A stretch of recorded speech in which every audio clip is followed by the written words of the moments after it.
నీవే వారిని కాపాడుదు గనుక వారు నిత్యము ఆనంద ధ్వని చేయుదురు.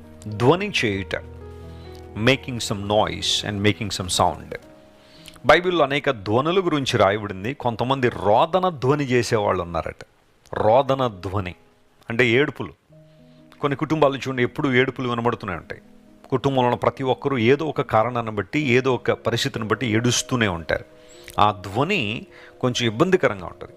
కానీ దేవుని లేఖనం సెలవిస్తూ ఉంది, దేవుని యందు మనం సంతోషించగలిగితే, ఆయనలో మనం ఆనందించగలిగితే. ఎందుకంటే బైబిల్లో మాట ఉంది కదా, నీ సన్నిధిని సంపూర్ణ సంతోషం కలదు.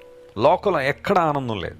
ఏ పరిస్థితుల్లో నీకు నిజమైన సంతోషాన్ని, ఆనందాన్ని ఇవ్వలేవు. కానీ దేవుడు మాత్రమే నీకు నిజమైన సత్యమైన ఆనందాన్ని ప్రభువు నీకు ఇవ్వగలడు. ఒక మాటలో చెప్పాలంటే ఈ ఆనందం నీ జీవితాన్ని నిలబెట్టే ఆనందం. లోక సంబంధమైన సంతోషాల ఆనందాలు నీ జీవితాన్ని పతనావస్థకు తీసుకెళ్తాయి. పాపం కూడా నీకు ఆనందాన్ని ఇస్తుంది, కానీ ప్రారంభంలో మాత్రమే ఆనందం, సంతోషం కనబడచ్చు. రాను రాను ఆ పాపము నీ మీద భయంకరమైన భారమై మోపుతూ ఉన్నప్పుడు నువ్వు ఇబ్బందులు పాలవుతూ ఉంటావు, నిరాశకు గురవుతూ ఉంటావు, నిస్పృహకు గురవుతూ ఉంటావు.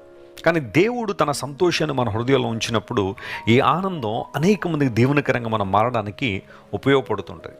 బైబిల్లో అనేక మంది భక్తులు ఉన్నతమైన ఆధ్యాత్మిక అనుభవాల చేత నింపబడడానికి, ఆధ్యాత్మిక స్థాయికి చేరుకునే కారణం ఏంటో తెలుసా? వారందరూ దేవునిలో ఆనందించడం నేర్చుకున్నారు.